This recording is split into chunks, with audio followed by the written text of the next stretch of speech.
Welcome to our first video on coordinate geometry, and this one we're going to be looking at equation of a straight line.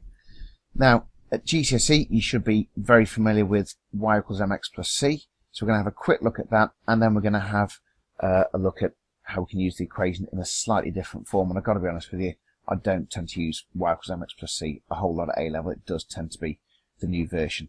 So the first section we're just going to have a look at this stuff here, say okay, y equals mx plus c, the new version, and finding the equation of a line through 2 points.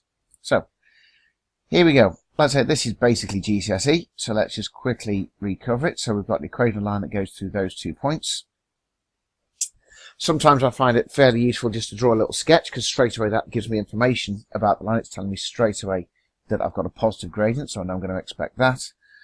And gradient, hopefully we should all know, rise over run, which is that little triangle under the curve there. Change in y over change in x, that might be another way to describe it.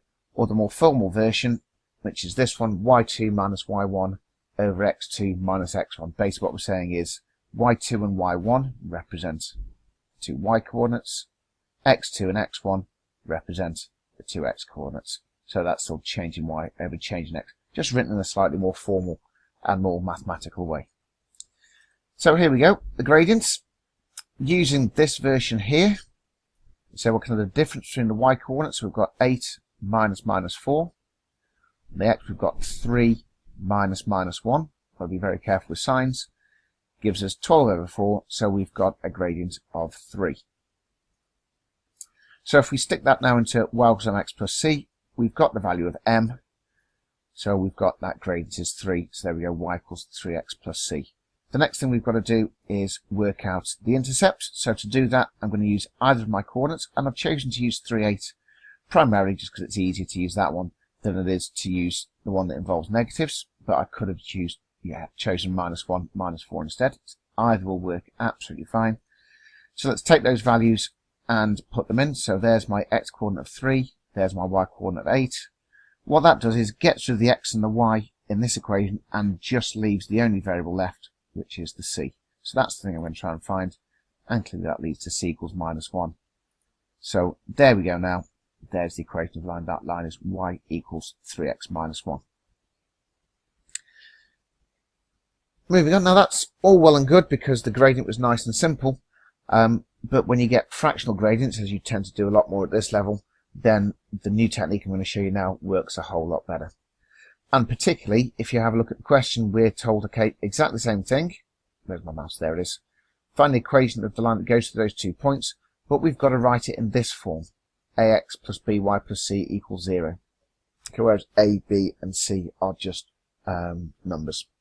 Right, so here we go. First thing I'm going to do is work out the gradients.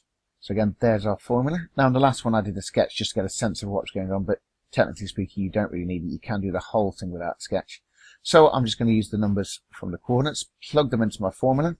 So again, here we go. There's minus 7, minus 5, change in y, 2, minus minus 3. And that gives us a gradient of minus 12 over 5.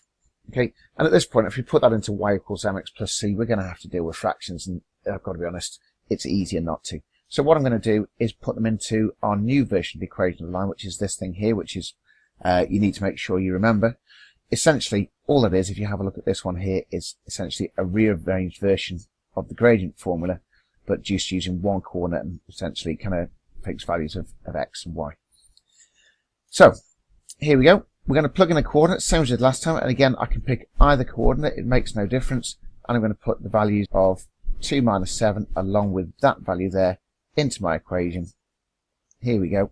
So, plug in the y value, so y1, we're saying is minus 7. Plug in the gradient, which is minus 12 over 5, and plug in the x value, which is 2. So it looks like that.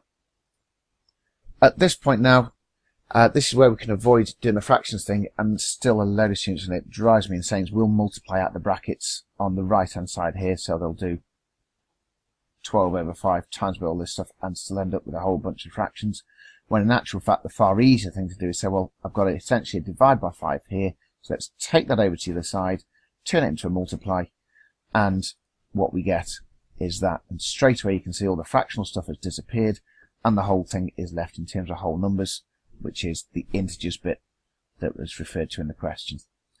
All I've got to do now is just multiply out the brackets and tidy it up a little bit. So we've got to get it into this form here, where we've got an equals 0 on the right hand side. And I'm just going to achieve that by taking the minus 12x, taking the 24, move them over to the side, and we've got what we need. There it is. Sorted.